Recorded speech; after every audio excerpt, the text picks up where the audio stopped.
Assalamualaikum warahmatullahi wabarakatuh. Bismillahirrahmanirrahim. Hamdan daiman lillah wa musalliyan ala rasulillah sayyidina wa habibina wa syafi'ina wa qurrati ayunina wa maulana Muhammad ibn Abdillah wa ala alihi wa sahbihi wa mawala. La haula wa la quwwata illa billah. Amma ba'du. Para kaum muslimin dan muslimat yang berbahagia, para pemirsa dimanapun Anda berada, pada kesempatan yang sangat berbahagia ini, marilah kita senantiasa panjatkan puja dan puji syukur kehadirat Allah Subhanahu wa Ta'ala. Allah telah memberikan kita taufik dari bulan Ramadan yang tahun yang dulu kita masih diberi kesempatan oleh Allah Subhanahu wa Ta'ala untuk sampai kepada Ramadan pada tahun sekarang ini. Kita bermohon kepada Allah Subhanahu wa Ta'ala, pada kesempatan kali ini kita tentunya sedang melaksanakan perintah dari Allah, yaitu melaksanakan ibadah puasa di bulan Ramadan. Kita bermohon supaya ibadah kita, puasa kita, puasa keluarga kita, anak-anak kita, dan orang-orang terdekat dari kita, serta amalan-amalan sunnah yang lain seperti pelaksanaan sholatul tarawih dan pembacaan ayat-ayat suci Al-Quranul Karim, serta sedekah-sedekah yang lain. Mudah-mudahan pelaksanaan perintah dari Allah, baik yang wajib atau yang sunnah, senantiasa diterima oleh Allah Subhanahu wa Ta'ala. Amin. Amin ya rabbal alamin. Para pemirsa sekalian, di dalam Al-Quranul Karim sudah jelas kita lihat dan sering kita baca sebuah ayat Al-Quran yang menerangkan tentang wajibnya kita untuk melaksanakan ibadah puasa.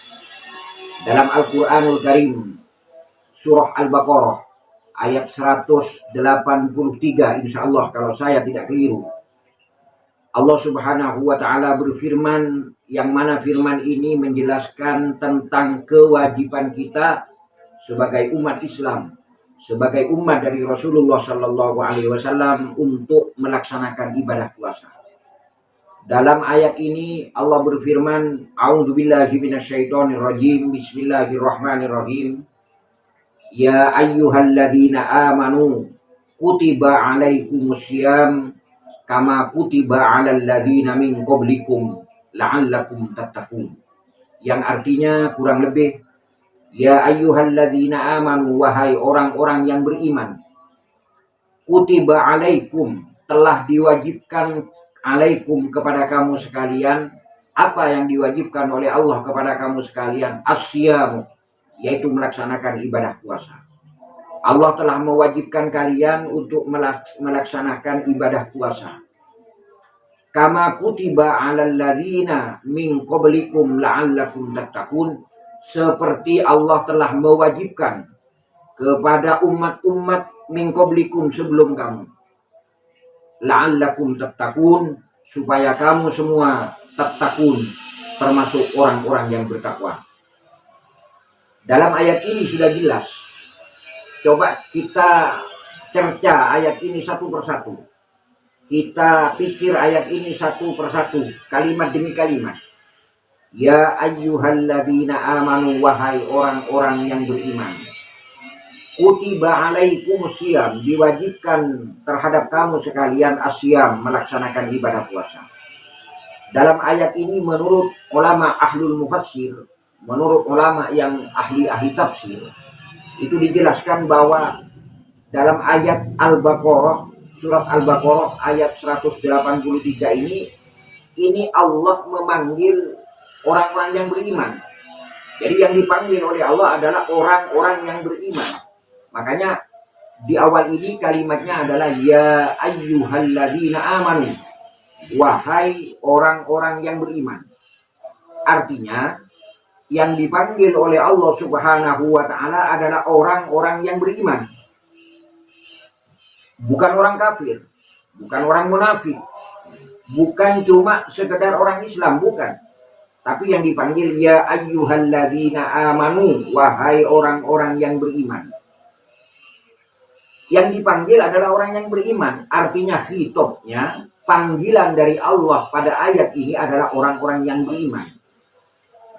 Orang yang beriman dipanggil, apa panggilan Allah terhadap orang-orang yang beriman? Seruan Allah terhadap orang-orang yang beriman itu apa? Kutiba alaikumusiyam, telah diwajibkan kepada kamu berpuasa, kama kutiba alal ladzina min qablikum la'allakum tattaqun. Seperti Allah telah mewajibkan kepada umat-umat sebelum kamu, la'allakum tattaqun, supaya kamu menjadi orang yang bertakwa kepada Allah Subhanahu wa taala. Jadi yang dipanggil, yang dihitop oleh Allah adalah orang-orang yang beriman. Sebagai contoh misalnya, di rumah kita punya rumah, kemudian kita punya halaman. Kemudian di depan halaman rumah kita itu ada jalan kecil. Misalnya rumah kita hadap ke selatan. Kemudian kita punya halaman. Di depan halaman itu ada jalan. Kemudian di jalan itu lewat seorang pedagang. Misalnya pedagang mangga. Lewat Pak Tua yang sedang memikul keranjang. Keranjang itu berisi mangga. Yang jelas dia itu pedagang mangga. Karena kita tahu bahwa yang lewat itu adalah pedagang mangga.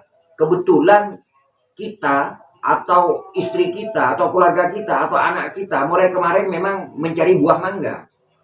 Kebetulan karena ada pedagang mangga, maka kita akan panggil si pedagang itu.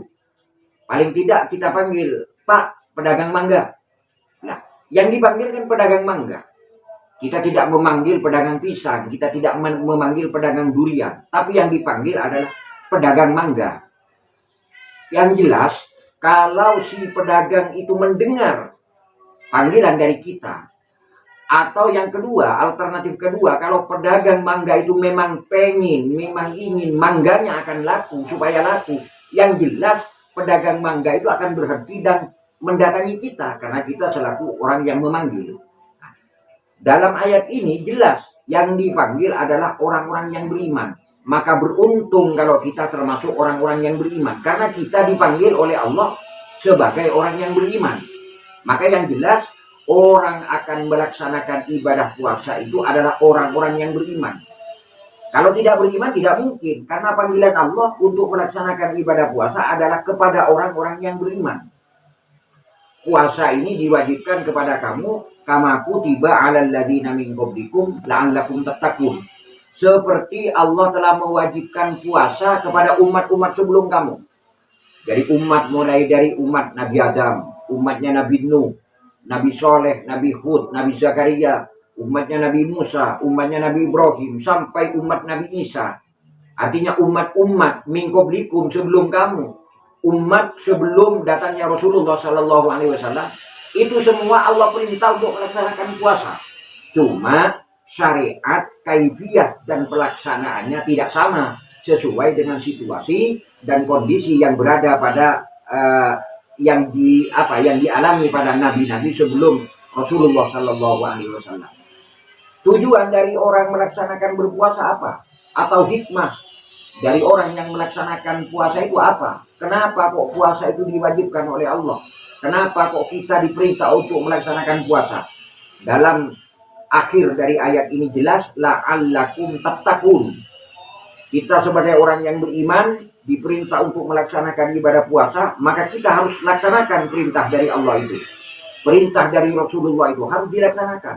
Tujuannya la'allakum tattaqun, supaya kita tergolong orang-orang yang bertakwa kepada Allah Subhanahu wa taala. Dalam artian yang paling samar, yang paling sirriyah dari ayat ini, akan melaksanakan perintah berupa pelaksanaan ibadah puasa ini. Pertama, orang-orang yang beriman. Yang kedua adalah orang-orang yang bertakwa kepada Allah Subhanahu wa taala. Para pemirsa sekalian, para kaum muslimin dan muslimat, puasa yang kita laksanakan itu khasiatnya atau fadilahnya, hikmahnya itu sangat banyak. Beberapa hadis itu menyatakan bahwa hikmah dari orang yang melaksanakan ibadah puasa itu bermacam-macam. Salah satu saya akan membacakan sebuah hadis. Hadis ini datangnya diriwayatkan oleh Imam Bukhari. Yang jelas kalau sudah hadis diriwayatkan oleh Imam Bukhari adalah hadis sahih. Kalau tidak keliru saya menyebut nomor hadisnya itu nomor 2014. Jadi hadis Bukhari, hadis yang hadis sahih yang diriwayatkan oleh Imam Bukhari, nomor hadisnya nomor 2014. Coba Anda buka itu yang namanya kitab Sahih Al-Bukhari, Sahihul Bukhari. Kemudian cari nomor hadis 2014. Pasti pemirsa akan menemui hadis dari Rasulullah, dawuh dari Rasulullah Shallallahu Alaihi Wasallam yang menjelaskan, yang menyatakan tentang fadilah orang berpuasa. Rasulullah Shallallahu Alaihi Wasallam bersabda, "Man shoma Ramadan imanan wahtisaban ghufira lahu ma taqaddama min dzambi." Maknanya kurang lebih, barang siapa shoma, yang berpuasa Ramadan pada bulan Ramadan.